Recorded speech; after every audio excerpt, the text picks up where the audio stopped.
Hello friends, welcome back to our channel Path of Physics. In this video, we are going to discuss about constant volume gas thermometer.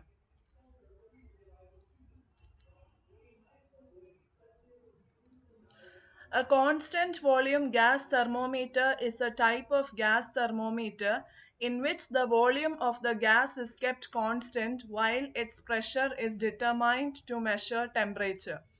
It works on the principle of Gay-Lussac's law.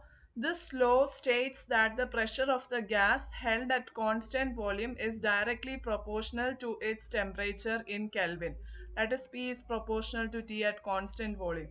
The thermometric property in this thermometer is pressure. That is, we measure pressure change and this pressure change is utilized to calculate the temperature change. Operation. A gas is enclosed in the glass bulb which is connected to mercury column via a capillary tube. I will show you the image of the manometer. See, this is the constant volume gas thermometer. Here there is a glass bulb. It is connected to the mercury column via a capillary tube. The volume of the gas is kept constant by adjusting the height of the mercury column until the mercury level just touches the tip of a small pointer initial point in the dead space or nuisance volume. Here there is a nuisance volume or the dead space, and here there is an initial point. The mercury column is adjusted by raising or lowering the mercury reservoir. Here there is a mercury reservoir. By adjusting the height of this mercury reservoir, we can change the height of this mercury column. The pressure in the system equals atmospheric pressure plus the difference in height h between the two mercury columns. P is equal to P atmosphere plus h rho g. This is where the atmospheric pressure acts. We can calculate the pressure using this height difference and the atmospheric pressure. When temperature in gas of glass bulb rises, it expands and pushes mercury down from initial point. So mercury in other side will go up. When the temperature of this glass bulb rises, it expands. The gas here expands and this pushes the mercury from this side down from the initial point, and in the other side the mercury will rise up. Adjusting the height of mercury reservoir keeps the mercury back at the initial point.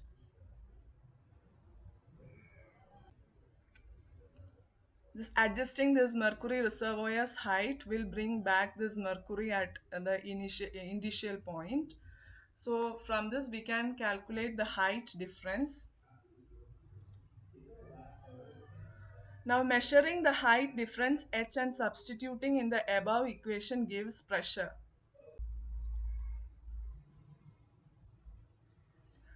Now to calibrate, initially keep the glass bulb in a water bath containing water at triple point 273.16 Kelvin. Measure height difference and calculate pressure using PTP. Using this equation, PTP, pressure at triple point, is equal to atmospheric pressure plus H rho g, where rho is the density of mercury. Now keep bulb in a system to measure its temperature. Measure new height difference and calculate new pressure P dash. So from Gay-Lussac's law, we know that P by T is equal to a constant. So we can tell that P1 by T1 is equal to P2 by T2. That is PTP, pressure at triple point by temperature at triple point, is equal to new pressure P dash divided by the new temperature theta, where here theta is the real gas temperature. So from this equation we can write theta is equal to P dash by PTP times TTP. Now substituting the value of TTP 273.16 Kelvin, we will get this equation. Now next, there are some errors. These errors have to be corrected. So the first error is temperature difference in dead space. The gas present in the dead space and in any other nuisance volumes is at temperature different from that in the bulb.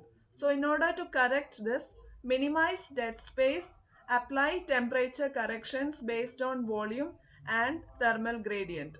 Our next error is temperature gradient in capillary tube.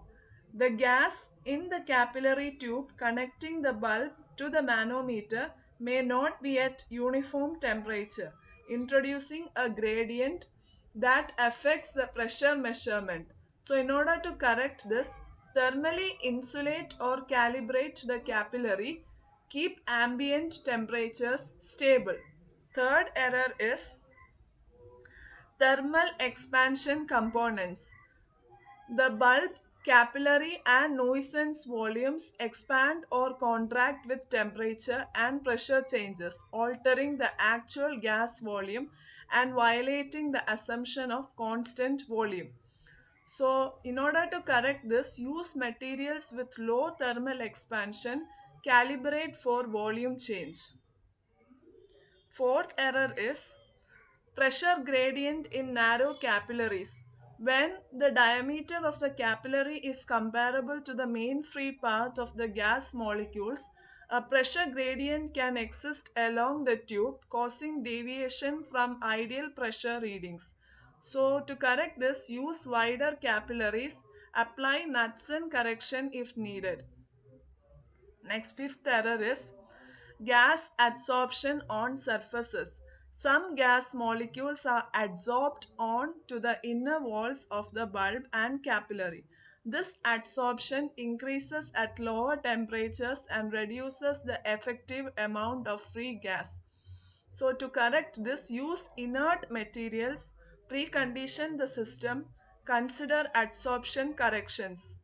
Now our last error is mercury properties affected by temperature and pressure. The density and compressibility of mercury in the manometer are also affected by temperature and pressure, introducing errors in height and thus pressure measurements. To correct this, apply corrections using non-thermal expansion and compressibility data for mercury.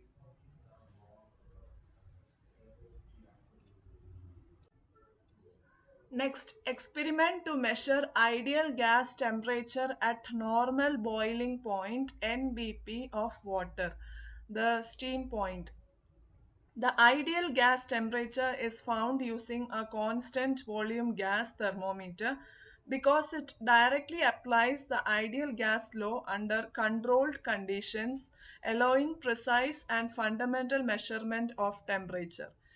An amount of gas is introduced into the bulb of a constant volume gas thermometer and one measures pressure at triple point PTP when the bulb of the constant volume gas thermometer is inserted in the water at triple point. Say that PTP is equal to 120 kilopascals. Just consider it as 120 kilopascals.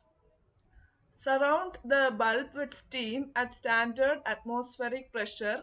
Measure the gas pressure PNBP, that is pressure at normal boiling point of water, and calculate the empirical temperature theta. Now next, remove some of the gas, measure PTP again, that is pressure at triple point. This time it will have a smaller value, say 60 kilopascals. Measure the new value of P and B again by keeping this in steam, the glass bulb in steam, and calculate new empirical temperature. Repeat this process, that is keep again this glass bulb in the water at triple point, then measure the pressure, then again keep the glass bulb and steam and again measure the pressure P and BP. This time they will have smaller and smaller values. Now plot theta at P and BP against PTP and extrapolate the resulting curve to axis where PTP is equal to 0. This experiment is conducted for three different gases. The graph conveys information that although the readings of constant volume gas thermometer depend upon the nature of the gas at ordinary values of P and BP, all gases indicate the same temperature as PTP is lowered and made to approach zero.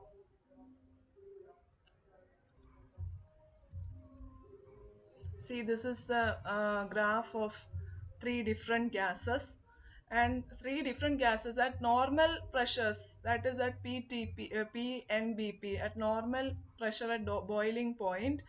The value of temperature depends upon the properties of the gases, but as PTP is reduced to zero, all the three gases show the same temperature reading theta, that is 373.124 Kelvin. Okay, I have not shown that here the value of the steam temperature.